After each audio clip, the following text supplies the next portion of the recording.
Fallout 76 is a great game that never deserved this unwarranted hate campaign to begin with. This fake outrage needs to stop. 76 is one of the best games ever.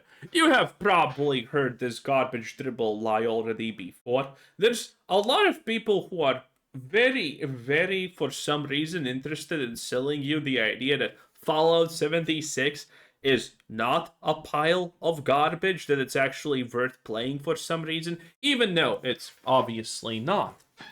And, well, it has actually never been even close to becoming a good game. And it's hilarious because some people cannot give up on the idea that all this outrage, all this hate towards Fallout 76 is just misplaced.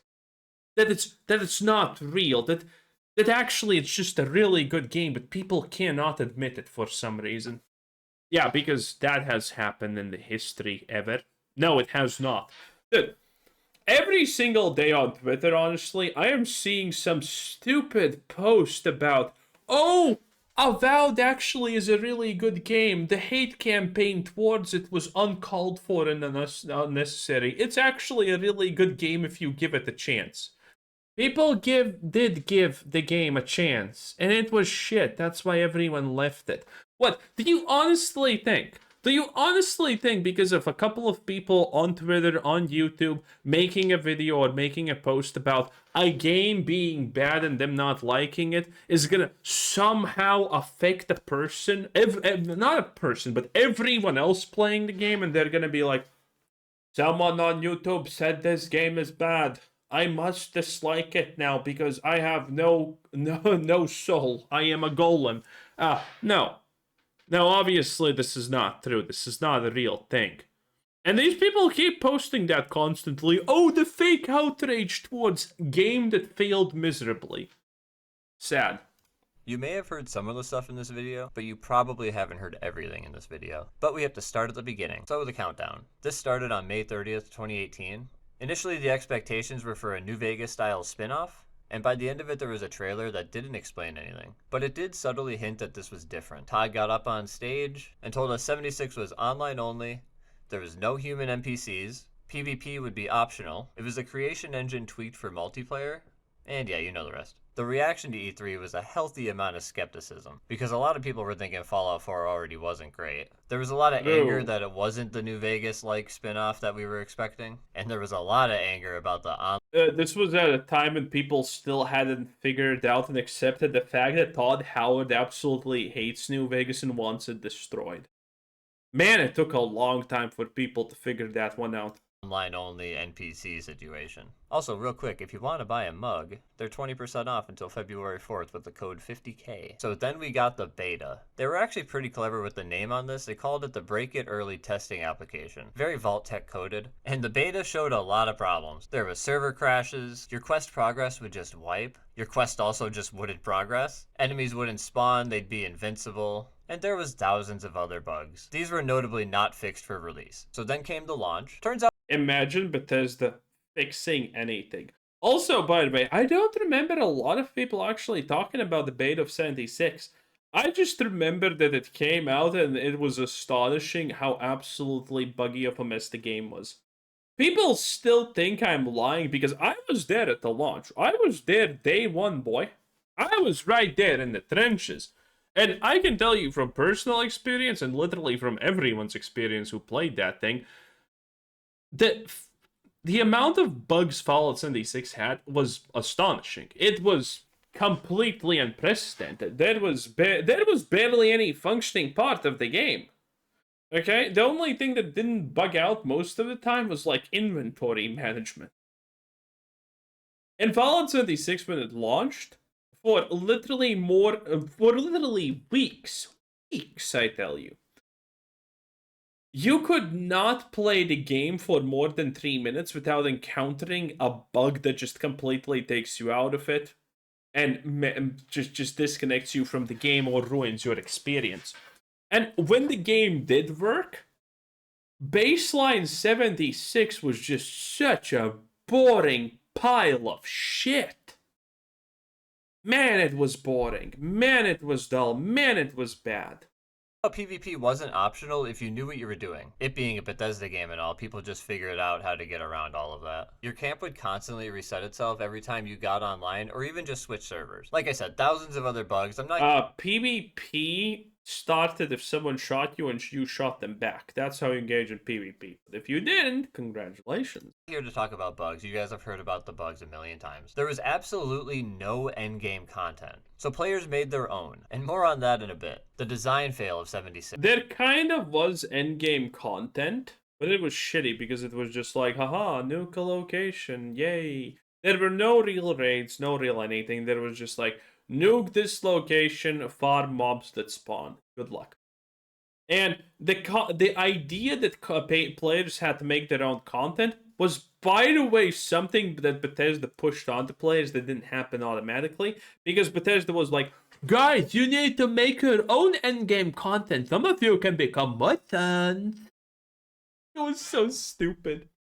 The survival mechanics were nothing to speak of. Like, if you run out of water and food, it didn't do anything. You got a little bit of a debuff. And losing all the junk on your character when you die is not that much of a penalty. It's not that big of a deal. It was annoying. You actually sometimes lost a lot, but the thing is, you were struggling with encumbrance most of the time because Fallout 76 is actually one of the worst designed Bethesda maps ever created. I don't know how exactly bad it is now, but previously it was fucking horrible. You just looted a lot of shit. You couldn't really place it, and you got into a new location, and there was more god. It was really bad. It was really bad. So on that, you actually lost a lot because you were always carrying a lot, and then you spawned like 50, I don't know, 15 minutes away from that location. Sometimes if you were unlucky. There were a couple of spawns like that. Typically, it was fine, but it's like, then you need to pick it up, but that's all your stuff, and then you're over encumbered again. It was a horrible experience. And the way how poorly balanced the game was, the fact that you can be level 10 here, and there's a level 50 on the other side of the map. And because that level 50 just exists, now you have to deal with level 40 enemies. Was also not a good thing. The camp building was bare bone and broken. This would quickly become the primary source of monetization. More on that later. The story of the game was just a holotape scavenger hunt, and funny enough, the no NPCs ended up being one of the only things Todd said that wasn't a lie. Real quick, we'll just touch on the reviews. On Metacritic, it got a 52 out of 100 critic score and a 2.8 out of 10 user score. Real fast, why do they do this? And the game went on sale pretty much instantly from $60 down to $10 pretty quickly over the span of a couple weeks. They were even bundling it for free with things like controllers. The Canvas Bag. This came with the $200 Power Armor edition of the game, which is the collector's edition. Well, it was promised to be a canvas bag, but they it's not actual power armor, it's just a helmet, and that helmet typically had mold in it, so have fun with that one. Actually shipped was a nylon bag. They offered 500 atoms in return as a sorry, which is $5. They got sued, and they eventually sent out all of the canvas bags. Well, that was if you requested it. Yes, because the great canvas shortage of the world. That happened for no reason. But it happened, trust me, bro.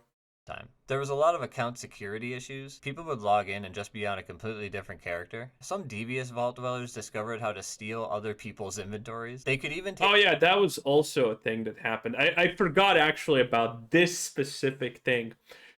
There was a time in the game where people could just loot your inventory somehow. I never actually knew how. I never did it. But people were avoiding people, and if they saw that someone's running in your direction, they just logged out because they were afraid that someone's gonna steal your inventory. Take your Pip-Boy, because the Pip-Boy is actually an item in your inventory. It's just invisible in the Pip-Boy menu. But yeah, they could take that and it would result in your character being bricked because you couldn't open your Pip-Boy. Bethesda eventually fixed it and made it so every time your character logged onto a server, it would check to see if you had a Pip-Boy and give you one if you didn't. Many accounts were hacked because I guess the VoIP was peer-to-peer. I'm not exactly sure how any of that works, but that's just something that I've been told. And of course, Bethesda themselves exposed the personal information of a lot of people who bought— Now, of course, that was on accident, but they still did it. So the Atom Shop. This was of course preached to be cosmetic only. The main use of the Atom Shop is to resell camp items and clothing from Fallout 4. Of course, they make new assets. Of course, new stuff comes out. But they have sold so much shit from Fallout 4. But in addition to the Atom Shop, there is some shady monetization. A lot of the features they add, it's with the primary goal of being able to sell you more of that thing. So some examples of this are pets, player and camp titles, fishing, XP boost with lunchboxes, scrap repair kits and perk packs, camp items, clothing. Yeah, the best part of 76, in my opinion, has always been actually the Atom Shop because it was hilarious. Okay? Bethesda, people, when people saw the Atom Shop, people were like instantaneously, you said you're not gonna sell us power. This looks like it's gonna become really shady real quick. And Bethesda was like, we would never sell you power through the atomic shop. It's only cosmetics. Trust me, bro. And even before that sentence was finished, they started selling pay to win in the cosmetic shop. I'm not kidding, by the way. They legitimately did that.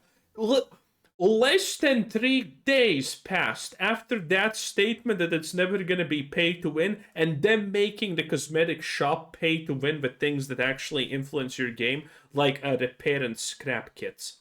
Allies, weather machines, shelters, and emotes. And this is just some example. There's more. We actually watched the update about what's it called? Red Sands update, Burning Springs update. There we go, the newest one. And this was what I absolutely lost my shit over. The fact that weather machines are something you buy in an atomic shop for money, and they are necessary. Without that, you cannot make a camp in the new zone, which obviously everyone wants to make a camp in the new zone because it's the new zone.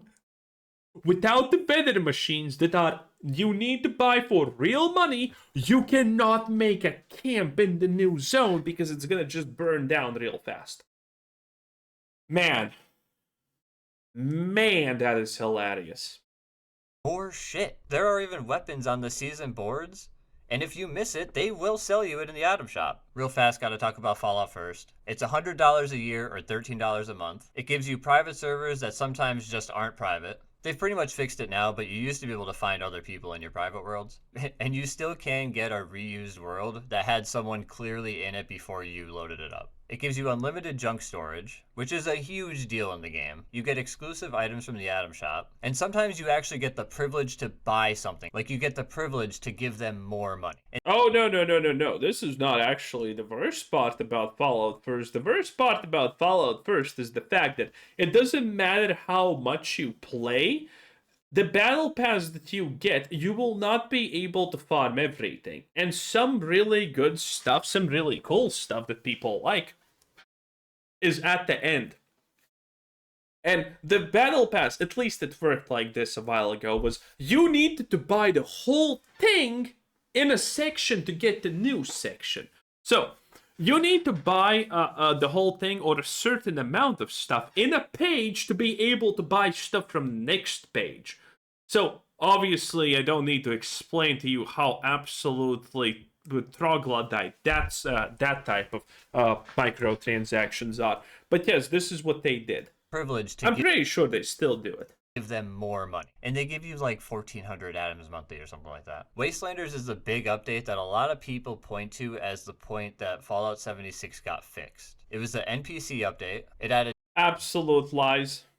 Dialogue from 3 in New Vegas. I wonder why they didn't add the dialogue from 4. It added the 2 main factions in the game, which are the Settlers and the Raiders. They are incredibly low impact. It didn't fix bugs. The performance after Wastelanders got way worse somehow. I say somehow, but it's probably because of all of the new NPCs. But this update did not fix 76. Then there was Limbo. From about Wastelanders to the show, which is from 2020 to 2024, the biggest updates we got were expeditions, which were short, lame, and shit, daily ops, which are somehow worse. Balance updates did not happen, unless it was to nerf something that somehow slipped through and ended up being fun. Because at this point, 76 was... Yes, this is unironically a thing that happened in 76 a lot. So, there were builds that you can make. And some of these builds actually were more or less unique, the way that you were playing them. And Bethesda constantly was nerfing and destroying people's builds. If people use this en masse, Bethesda would be like, it's gone. It's gone. And then people would switch to something else, and then Bethesda would be like, it's gone. It's gone. And I don't know even if that has actually stopped. Bethesda doesn't really buff things, they just nerf things that people like. 10 out of 10. Being run off of a small team paid with lint and paper clips. But it is hard to blame these people as there was just no budget for the game. The intended endgame was to assemble armor and do events. And what I mean by that is in the game, in order to get the perfect set of armor or the perfect weapon, they wanted you to sit there and play a slot machine. Rolling random stars on items was how you were supposed to get everything. But the players saw it different. You see, because Fallout has always had this element of, oh, what's that?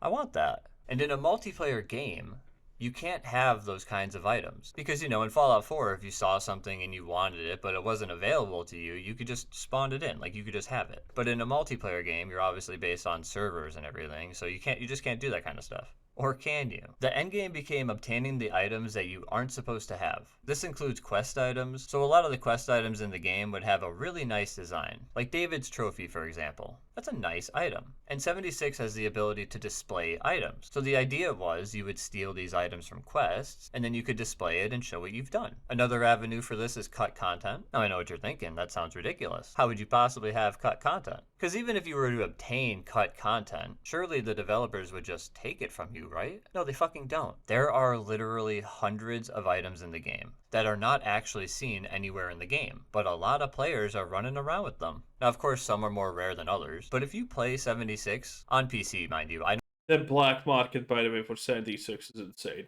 don't know anything about how the console versions work, but on PC, if you play 76, then you know about this shit. And I mean if you actually play it. There are also BA2 mods. We'll talk about that in a bit. And like I said, eventually most players realize this. So some examples of cut or injected content. You have the legendary wedding rings, coats, and mole heads. Yeah, someone just added effects to these items. I don't know how they did it, but these items are not supposed to have stars. I can't stress that enough. Apparel is not supposed to be legendary, but someone found out how to make it legendary, duped the fuck out of it, and spread it across Appalachia. There's NPC clothing and armor, and what I mean by that is some NPCs have unique clothing. Take Duchess' outfit, for example. It's an outfit that only the NPC Duchess wears.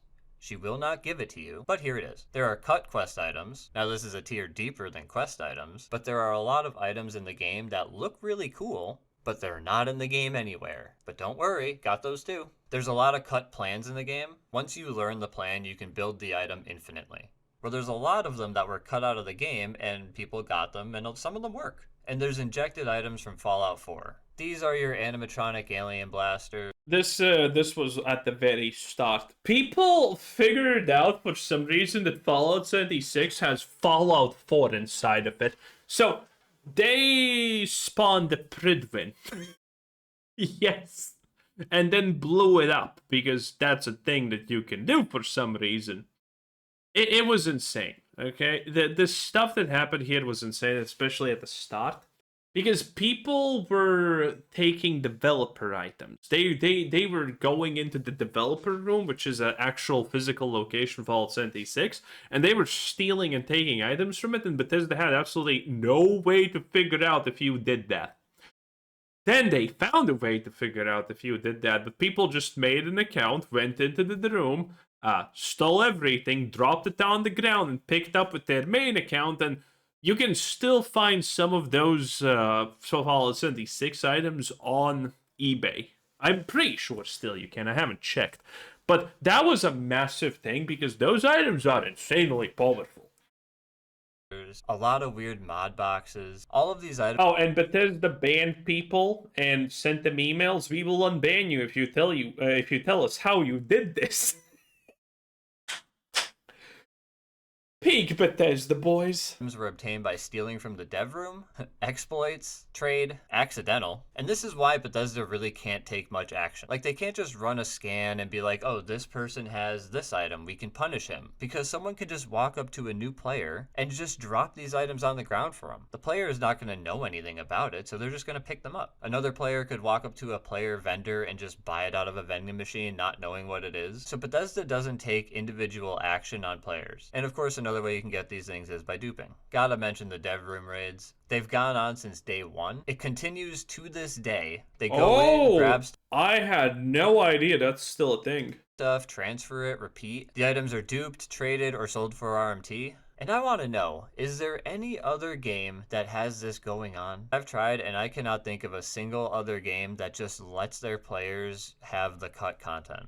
I feel this makes 76 extremely unique, and it's almost like they know it's the end game and that's why they don't do much about it. We could talk about No, but they're this incompetent. They would do something about it if they could. the BA2 mods. A lot of this stuff I don't think you're going to find in other 76 videos, but basically cheating in 76 is just called modding. The key difference in 76 is that you're cheating against Bethesda and not players. I mean 99% of the time. Of course you still have people that, it's like every other game. But most people using these mods are doing it for quality of life. Some of them are Oh, I did not recognize what he means by this. Yes, you can actually get mods for 76 that change the UI and change things. And sometimes this actually changes how things in game work. are extremely powerful, like no reload. I had no idea that this is called BA2 mods.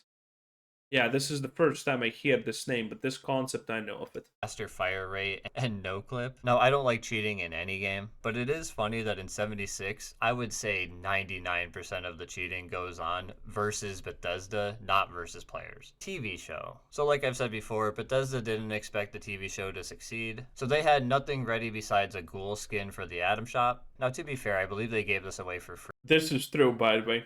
Bethesda did. I mean, no one expected that all of the world's tourists are gonna actually watch the Fallout TV show. And this is one of the predictions that I did, and I was completely right about it. I said that Season 2, because tourists never stay for Season 2, is gonna be, if Bethesda is super lucky, 50% as big as Season 1. Which it wasn't. It was roughly 25%-ish big, which is a disaster. Because you need to understand, the first one was lucky. 25% even for the first one would have been a big unexpected deal. But you need to understand, after the first season, Bethesda put in a lot of fucking money into Fallout 76 and its updates and whatnot, and in Fallout in general, just to try and sell copies and generate hype. And none of that is paying off because, again, the tourists are gone. They don't stay for Season 2. And this is the same thing, by the way, that I have predicted for The Last of Us. I mean, Season 2 of The Last of Us already happened, right? And it was garbage, and again, not a lot of people watched it. They still, actually, the Season 2, The Last of Us honestly performed better than I expected, but it was still bad compared to Season 1. And Season 3, obviously, is... They wanted to cancel it, but it was already in the pipeline, so it's happening. And they didn't make people pay. But after the success of the show, they hired people. And since the show, they have released Skyline Valley, the first map expansion, Gleaming Depths, I can't say that word, the first raid, Ghoul Within, the first new race, Gone Fission, the first fishing mechanic, and to be honest, maybe the first actually new mechanic the game has ever seen, Camp Revamp, which is the first build mode update ever, and Burning Springs. The Camp Revamp is arguably the only thing that Bethesda has done that's actually good. And, hey, they just added no clip to the camp, then that's it. So, you need to understand how incredibly low the bar for a successful update for Fallout 76 is at this point. Which is the second map expansion. This game came out in 2018. Since the TV show, there has been 5 firsts in 2024 to 2025. 5. And Season 2 got no one to play this. I mean, I literally have milked already 3+ videos about the fact that the TV show is a disaster and Bethesda just burnt a lot of fucking money. Major ones. And I bring all of this up because I saw comments on my first video when I shit talk 76 where people would say that there was meaningful updates before the show and the show didn't really do much. Are you fucking kidding me? Before the show, The main update was Wastelanders. There wasn't anything else that groundbreaking. Fucking expeditions don't count. Expeditions were hated. Since the show, these updates are in a fucking row. On top of all of this on the screen, they have completely revamped the perk system, the legendary system. You no longer have to roll random effects. You can now just get mod boxes and apply whatever mods you want. They've added 4th star legendary effects for weapon and armor, and just a ton of other things. The game definitely gets updates now. Yeah, but the sad part is for a normal person who does not put a pipe of slop down their gullet, this is not a good game. I have tried to play 76 like multiple times, and every single time I'm like, holy shit, this game is unironically. I'm serious, by the way.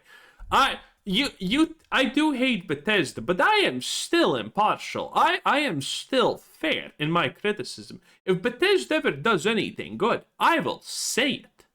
I will actually and ironically say it because I kind of want Bethesda to succeed. I want good games, but I know Bethesda's probably never doing it.